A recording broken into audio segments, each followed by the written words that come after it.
So అన్న మళ్ళీ మాట్లాడుకుందాం. సో చివరిగా అందరం కూడా సో సమాజానికి ఒక స్పష్టమైనటువంటి సంకేతాలు ఇవ్వాల్సిన అవసరం ఉన్నది కాబట్టి సో ఆ రోజు ఉన్నటువంటి పరిస్థితుల్లో మా రోజు వీరన్న జనశక్తి పార్టీతో డిఫర్ అవుతూ సో తెలంగాణ భారతదేశం ఈ రెండింటిని కూడా ఆయన అబ్జర్వ్ చేస్తూ చైనాలో ఉన్నటువంటి కమ్యూనిజం వేరు, భారతదేశంలో ఉన్నటువంటి పరిస్థితులు వేరు.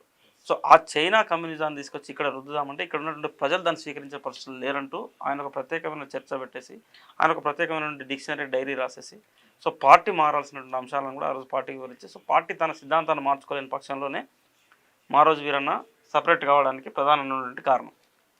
సో మా రోజు వీరన్న ఆ రోజు ప్రజల్లో చైతన్యం నింపే క్రమంలోనే అణగారిన వర్గాలందరికీ కూడా ఒక ఆత్మగౌరవ సమస్యగా వీళ్ళు చెప్పుకుంటూ ఉన్నారు. కాబట్టి చాకలి రేవు కావచ్చు, మేము అన్న ఇప్పటిదాకా చెప్పినట్టు గొల్ల కుర్మ డోల్ దెబ్బ కావచ్చు, డోల్ దెబ్బ, తుడుని దెబ్బ, మాజా దండోర, సో ఇవన్నింటినీ కూడా మా రోజు వీరన్న ఆ రోజు 30 సంవత్సరాల క్రితమే రేపు తెలంగాణ యొక్క పరిస్థితులు అంచనా వేసేసి ఈ కుల సంఘాల యొక్క నిర్మాణాన్ని ఆయన మేమెంత మందివో మాకంత వాటా అనే పద్ధతిని ఆయన ఆ రోజు డిసైడ్ అయ్యాడు. సో అదే సిచ్యువేషన్ ఇప్పుడు ఈ రోజు కూడా తెలంగాణ ప్రజల్లో 30 సంవత్సరాల తర్వాత కూడా మళ్ళీ చర్చకు రావడాన్ని ఎట్లా చూస్తాం. సో ఆ రోజు విఫలమైనటువంటి నేపథ్యాన్ని ఈ రోజు నిలబెట్టాలంటే మా రోజు వీరన్న సిద్ధాంతాన్ని నమ్మినటువంటి వ్యక్తులుగా మీరు కావచ్చు, లేదా మా రోజు వీరన్న సిద్ధాంతాన్ని మనం ప్రజల్లోకి తీసుకెళ్లాల్సిన ఆవశ్యకత కావచ్చు. సో ఏ రకంగా ముందుకెళ్లాల్సిన అవసరం ఉంటుంది?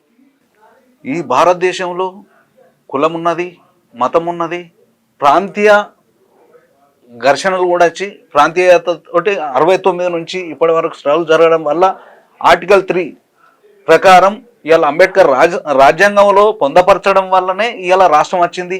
దానికి త్యాగాలు చేసేది కూడా బీసీలు, ఎస్సీలు, ఎస్టీలు, మైనార్టీలు. అంటే మైనార్టీలు వాళ్ళ ఎక్కువ శాతం రాలే, కానీ బీసీలు, ఎస్సీలు, ఎస్టీలు మాత్రం త్యాగాలు చేసిర్రు. అగ్రకుల పేదలు కూడా అట్లా బలయ్యారు. ఉన్నంత వర్గాలే దాన్ని ఇవాళ పరిపాలన అంటే అనుభవిస్తారు. త్యాగం అనేది నాకు అందరు మాట్లాడుతూ ఉన్నారు, అందరు త్యాగాలు చేసినా అంటా ఉన్నారు. త్యాగాలు అనే విషయం కూడా, త్యాగం అంటే ఏంటిదో కూడా ఇలా తెలియనటువంటి పరిస్థితుల్లో విద్యాబోధన జరుగుతూ ఉన్నది. మీకు ఎందుకు చెప్తున్నా ఈ మాట అంటే, సో పుస్తకాలలో త్యాగం అనే పదానికి అర్థం తెలియదు. త్యాగం అంటే ఏంటని అడుగురు క్లాసులలో పోయి త్యాగం అంటే ఏంటని అడుగుతారు. పిల్లలు ఇట్లా చూస్తూ ఉంటారు, 10th క్లాస్ పిల్లలు కానీ, 9th క్లాస్ పిల్లలు కానీ, 8th క్లాస్ పిల్లలు కానీ. సో త్యాగం అంటే వాళ్ళకు మనము ఒక సపరేట్ దానికి ఆ పదానికి అర్థాలు కూడా మనం డిఫరెంట్ చేయాల్సిన అవసరం ఉన్నది.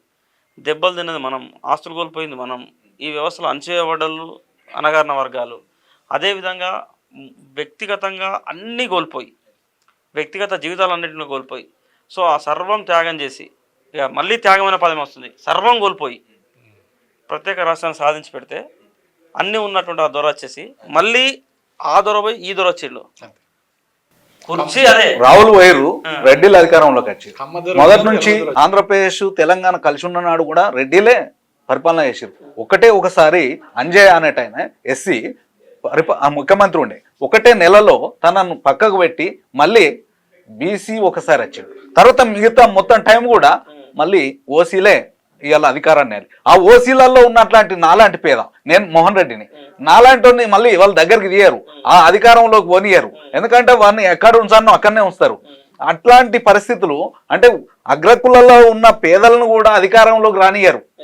వాళ్ళను కూడా జెండాలు మోయించకానో లేదా మిగతా జనాలను పోగు చేసే కానో వీళ్ళు అంటే నేను మస్కూర్ అని పదాన్ని చిన్న చేయడం లేదు, మస్కూర్ అయిన ఊర్లో ఎట్లయితే అందరినీ కూడగడతాడో ఆ పరిస్థితులలో మా అగ్రకుల పేదలను కూడా ఉపయోగించుకుంటారు ఉన్నత వర్గాలు.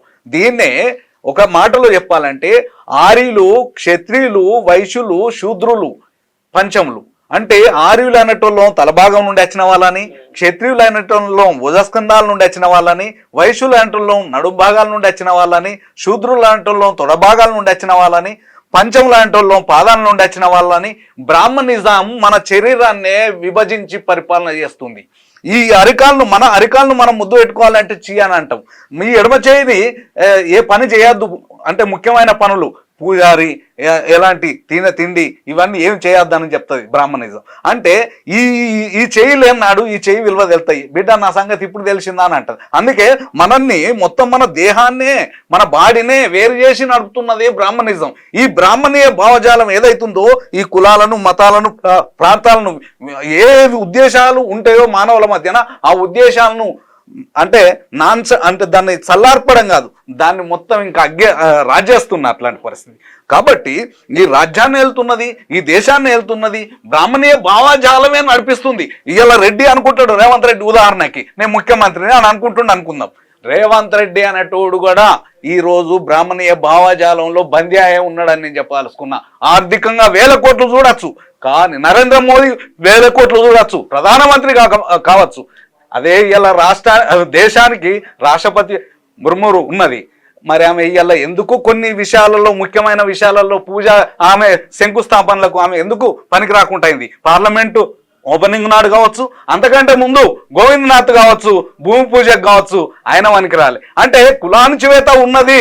ఈ కులానుచివేత లేని మానవ సమాజం నిర్మాణం అయినప్పుడు మాత్రమే పేదరికం పోతుంది, కులాలు పోతాయి. భారతదేశంలో ఇవాళ ఇట్లాంటి నిచ్చెనమెట్ల కుల వ్యవస్థ ఉంది కాబట్టి దీనికి అనుకూలమైనటువంటి ఒక మార్పు తీసుకురావాల్సిన అవసరము మేధావుల పైన ఉంది, బుద్ధిజీవుల పైన ఉంది, కళాకారుల పైన ఉంది, ఇవాళ అనేక మంది ఉద్యమకారుల పైన ఉంది. కానీ ఈ రోజు పుండో కాడ ఉంటే మందో కాడ అట్లా పెడుతున్నట్లాంటి పరిస్థితి, అది నక్సలైట్ ఉద్యమం కావచ్చు, అంతకంటే సిపిఎం కావచ్చు, ఎర్ర జెండా పేరు మీద పనిచేసినట్లాంటి ఇవాళ ప్రతి ఒక్కరు కూడా మాట్లాడుతున్నారు, కానీ దాన్ని ఆచరణలో ఇంప్లిమెంట్ చేస్తలేరు. కాబట్టి ఇంప్లిమెంట్ చేసే అట్లాంటి పరిస్థితి ఖచ్చితంగా రావాల్సిన అవసరం ఉంది. అప్పుడు మాత్రమే ఈ దేశంలో నిజమైన మార్పు జరుగుతుంది. ఇంతకుముందు మన మిత్రుడు అన్నట్టుగా లింగ వివక్షత ఉన్నది. అంబేద్కర్ నెత్తురుబొట్టు నిలబడకుండా రాజ్యాంగాన్ని ఇవాళ పోవాలి అంటే ఓటు ద్వారానే అని చెప్పి 18 సంవత్సరాల నుండి మొదలు పెట్టుకుంటే సత్య ముసలైన వారికి కూడా ఇవాళ భారత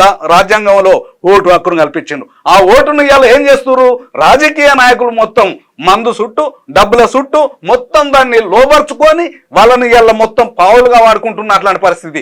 ఇవాళ మిత్రుడు చెప్పినట్టుగా ఎస్సీలను కానీ, ఎస్టీలను కానీ, మైనార్టీలను కానీ వాళ్ళ సీట్లను ఎవడు ఏం చేయలేడు. కానీ ఒకటి, వాళ్ళను ఒక్కొక్కడు కొన్ని ఉపయోగించుకుంటాడు. బీజేపీ ఒక లీడర్ను అక్కడ పెడుతుంది, ఎస్సీని. కాంగ్రెస్ ఒక లీడర్ను పెడుతుంది, టిఆర్ఎస్ ఇంకొక లీడర్ను పెడుతుంది. ఈ ముగ్గురు కూడా దళితులే. ఎవడు గెలిచేస్తాడో వాడు నావాడు అంటాడు. లాస్ట్ కతే వాడు ఒక చెంచలాగానే వాళ్లకు పనిచేయాల్సిందే తప్ప అక్కడ ఆత్మగౌరవంగా బతికి పనిచేస్తాను, నేను సమాజానికి ఏదో మంచి సందేశాన్ని ఇస్తా అనే పరిస్థితి వాళ్ళకు కూడా లేదు. అంటే ఒక రకంగా అణచివేత జరుగుతుంది. ఇది అసెంబ్లీలో కానీ, పార్లమెంట్లో కానీ, మొత్తం దేశంలో మొత్తం కూడా ఇవాళ వాళ్లకు రిజర్వేషను ఆయన అంబేద్కర్ రాయొచ్చు, కానీ 10 సంవత్సరాల తర్వాత దాన్ని సవరణ మార్చాల్సిన అవసరం ఉంది. అది ఎవరైతే ఫలాలు అనుభవిస్తుండ్రో వాళ్ళు కాకుండా మళ్ళీ కొత్త వాళ్ళకి అందాలనేది కొంత విధానం ఉండే. ఆ విధానాన్ని సమీక్ష చేయకుండా దాన్ని ఎప్పుడు కూడా కంటిన్యూషన్ ఇంకా చేస్తూనే ఉన్న అట్లాంటి పరిస్థితి. అది చేసిన రోజులు కూడా అది దానివల్ల వాళ్ళకి లాభం ఉంది. ఎస్సీ హాస్టల్ కానీ, బీసీ హాస్టల్ కానీ, ఇంకోటి ఇట్లా మైనార్టీ ఇట్లా అంటే చదువు కాడ కూడా వాళ్ళు ఒకటిగా ఉంటున్నట్లాంటి పరిస్థితి లేదు. అక్కడ కూడా విభజిస్తున్నారు మనుషులని చదువు కాడ. పెట్టుబడిదారుల చేతిలో ప్రభుత్వాలు బందీ లేదు. పెట్టుబడిదారు ఎప్పుడు కూడా పెట్టుబడిదారు తన బలంగా ఉన్నప్పుడు తన చేతిలో ఎప్పుడు బందీలను పెట్టుకోవాలని చూస్తా ఉంటాం. అయితే నేను ఒకటే ఇక్కడ జరుగుతుంది ఏంటంటే భూస్వామ్య అంటే మనము ఆ బానిస సమాజం నుండి మొదలు పెడితే భూస్వామ్య సమాజాన్ని చదివాం.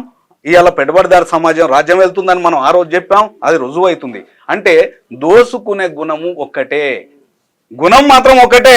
విధానంలో కనబడే కాడ మనకు వేరుగా కనబడతాయి కానీ విధానాలు వేరుగుంటది, కానీ గుణం మాత్రం ఒకటే. కాబట్టి అప్పుడు ఆ భూస్వామ్య సమాజంలో దోసుకొని పడ్డారు వీళ్ళనే. ఇవాళ పెట్టుబడిదారు సమాజం వస్తువు పేరు మీద దోసుకుంటుంది కూడా ఇవాళ వాళ్ళే. కాబట్టి దీనికి ఎప్పటికప్పుడు మనము జవాబు చెప్పాలంటే నెత్తురుబొట్టు నేల మీద పడకుండా రాజ్యాధికారం తెచ్చుకోమని అంబేద్కర్ ఏదైతే మనకి ఇలా ఓటు హక్కును కల్పించిండో దాన్ని వినియోగించుకొని మేమెంతమందిమో మాకంత వాటా అనే పరిస్థితి ఇలా బీసీలు 52% ఉన్న బీసీలు కానీ, ఎస్సీలు కానీ, ఎస్టీలు కానీ, మైనార్టీలు కానీ, అగ్రకుల పేదలు కానీ, అగ్రకుల ప్రజాస్వామికవాదులు కూడా దీన్ని బలపరచాల్సిన అవసరం ఉంది. శాస్త్రీయంగా దాన్ని అర్థం చేసుకోవాల్సిన అవసరం ఉంది. అది భావ ప్రకటన ఇలా లేనట్లాంటి పరిస్థితి సమాజంలో. ఎందుకంటే ఇలా మొన్న మనం చూసినట్టయితే సాయిబాబా ఒక వికలాంగుడు, విచారణ పేరు మీద ఇవాళ ఆయనను ఒక 10 సంవత్సరాలు జైల్లో ఉంచారు. ఆయన అనారోగ్య పాలయ్యానే చచ్చిపోయినట్లాంటి పరిస్థితి. అంటే ఇలా వాక్ స్వతంత్రం లేదు, భావ ప్రకటన ఇచ్చే పరిస్థితి లేదు, స్వేచ్ఛ సమానత్వం సౌహృదత్వం లేదు. ఇవన్నీ కూడా ప్రతిదాని వెనుకలో ఇలా అణచివేత ఉంది. పాలకులు ఇలా ఉక్కు పాదంతో ఇలా అన్నంలో విషం ఇచ్చి చంపుతున్నట్లాంటి పరిస్థితి. ఇలా వాళ్ళకంటే వాళ్ళ అమ్మ నాన్న పేరును నిలబెట్టాలనో వాళ్ళకి ఆస్తులు కూడబెట్టాలనో ఇవాళ త్యాగాలు చేయలే. వాళ్ళు ఈ సమాజంలో ఈ నేచర్ ఎలా ఉంటుందో అలా ఇలా ఒక మంచిని ఇవ్వాలి, కుల సమాజం లేని సమాజాన్ని నిర్మాణం చేయాలి, వర్గ అణచివేత లేని సమాజాన్ని నిర్మాణం చేయాలి, సమాజం కోసం ఇవాళ వాళ్ళు పనిచేస్తున్నట్లాంటి ఆదివాసులు ఇవాళ అంటే సమాజం ఏందో తెలియని ప్రాంతంలో వాళ్ళు ఒక ఆదిమ సమాజంలో జీవించినట్టే జీవిస్తారు. ఇవాళ అలాంటి రాష్ట్రాలలో వాళ్ళు పనిచేస్తున్నట్లాంటి పరిస్థితి అంటే ఎడ్యుకేటెడ్గా ఉండి కూడా వాళ్ళని ఎడ్యుకేటెడ్ చేద్దాము, ఒక సాంస్కృతికంగా వాళ్ళని డెవలప్ చేద్దాము, ఆర్థికంగా వాళ్ళ భూములను వాళ్ళు కాపాడుకొని వాళ్ళు దున్నుకొని అని చెప్పి వాళ్ళకు ఒక మనోధైర్యాన్ని ఇవ్వడం కోసం పనిచేస్తున్నట్లాంటి వాళ్ళను ముక్కు పచ్చలారని వాళ్ళను ఇవాళ ఎన్కౌంటర్ల పేరు మీద హత్యలు చేస్తున్నట్లాంటి పరిస్థితి ఏంటి?